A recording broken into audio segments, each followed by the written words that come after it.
Right SLBC టెనెల్ కి సంబంధించిన breaking చూస్తున్నాం. ఎస్ఎల్బీసీ టెనెల్ దగ్గరికి చేరుకున్నారు మంత్రి ఉత్తమ్ కుమార్ రెడ్డి. రెస్క్యూ ఆపరేషన్ పై అధికారులతో మంత్రి ఉత్తమ్ సమీక్ష చేశారు. టెనెల్ లో సేకరించిన మట్టి, నీళ్లు, బురద శాంపిల్స్ పై జియాలజీ రిపోర్టు ఇవాళ వచ్చే అవకాశం ఉంది. ఈ రిపోర్టు ఆధారంగా రెస్క్యూ ఆపరేషన్ పై నిర్ణయం తీసుకునే ఛాన్స్ ఉందని చెప్తున్నారు. టెనెల్ లోని బోరింగ్ యంత్ర విడి విభాగాల్ని గ్యాస్ కట్టర్ తో కట్ చేయడానికి రెస్క్యూ టీం ప్రయత్నాలు జరుగుతున్నాయి.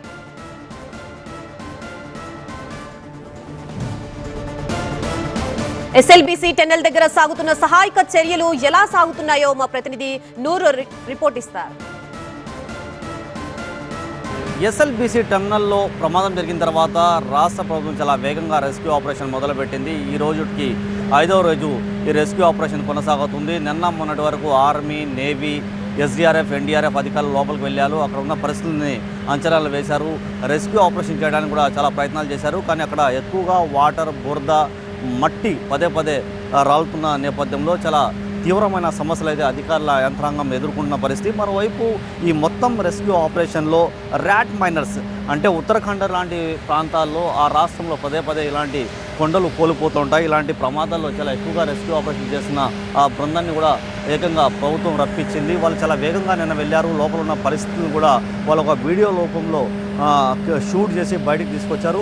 ప్రధానంగా అక్కడ పదే పదే ఆక్సిజన్ సమస్యలు వస్తున్నాయి. చాలా వరకు మేము రెస్క్యూ ఆపరేషన్ ప్రయత్నాలు చేశాము, కానీ అక్కడ ఆక్సిజన్ సమస్యలు రావడం వల్ల మేము ఫైట్ చేయలేకపోయామని కూడా అధికారులు అయితే చెప్పొస్తున్న పరిస్థితి. మరోవైపు జియాలజికల్ సర్వే ఆఫ్ ఇండియా అధికారులు కూడా ఇక్కడ ఉన్న మట్టి, వాటర్, బురదని కూడా తీసుకుని వాళ్ళ ల్యాబ్కి పంపించారు. ఆ ల్యాబ్ రిపోర్ట్ కూడా మరి కాసేపట్లో రాబోతుంది.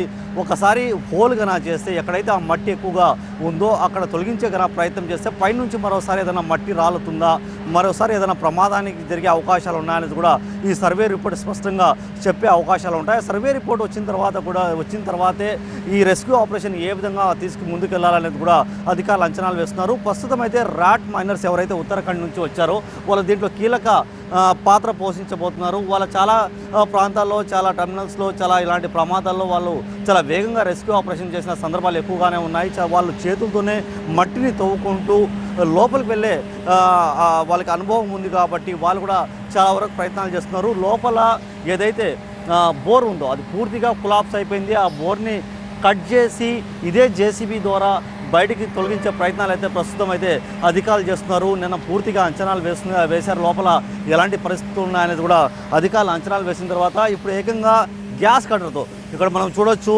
ఏదైతే బోర్ ఉందో ఆ బోర్ని ఏ విధంగా కట్ చేయాలి అనేది కూడా ప్రస్తుతం ఇక్కడ ప్రాక్టీస్ చేస్తున్నారు. సాధారణంగా కొన్ని వేల టన్నుల బరువు ఉన్న ఆ బోర్ని ఏ విధంగా కట్ చేయాలని కూడా ప్రస్తుతం ఆ గ్యాస్ కట్టర్ని కూడా ఇక్కడ రీసెర్చ్ చేస్తున్నారు. ఆ గ్యాస్ కట్టర్ని కూడా ప్రస్తుతం ఇక్కడ ఒక ఇనప రాడ్ పైన వాళ్ళు ప్రయోగాలు చేస్తున్నారు. అలాంటి ప్రయోగాలు చేసిన తర్వాత అది పూర్తిగా కట్ చేసిన తర్వాత ఇదే జేసీబీ ద్వారా ఇక్కడ బయటకు తొలగించాలనేది కూడా అధికారులు అయితే ప్రస్తుతం ఒక అంచనాకు వచ్చిన పరిస్థితి. మరోవైపు ఇండియన్ నేవీ, ఇండియన్ ఆర్మీతో పాటు ఎస్డీఎఫ్, ఎన్డీఆర్ఎఫ్ టీములు కూడా ఈసారి లోపలికి వెళ్ళి సాయంత్రం వరకు వాళ్ళకి సురక్షితంగా తీసుకొస్తామనేసి కూడా అధికార యంత్రాంగం అయితే చెప్పుకొస్తున్న పరిస్థితి. సాధారణంగా ఇలాంటి ప్రమాదాలు జరిగినప్పుడు అధికారులు చాలా వేగంగా రెస్క్యూ ఆపరేషన్ చేసినా కూడా అక్కడ ఉన్న పరిస్థితులను బట్టే మనం రెస్క్యూ ఆపరేషన్ చేసే అవకాశాలు ఉంటాయి. కానీ ఈ రోజు వెళ్ళి ఎలాగైనా సాయంత్రం వరకు వాళ్ళని తీసుకొస్తామనేసి కూడా అధికారులు అయితే ఒక భరోసా కల్పిస్తున్న పరిస్థితి. ఎస్ఎల్బీసీ టెర్మినల్ నుంచి కెమెరామెన్ యశ్వంత్, నూర్ మొహమ్మద్, టీవీ 9.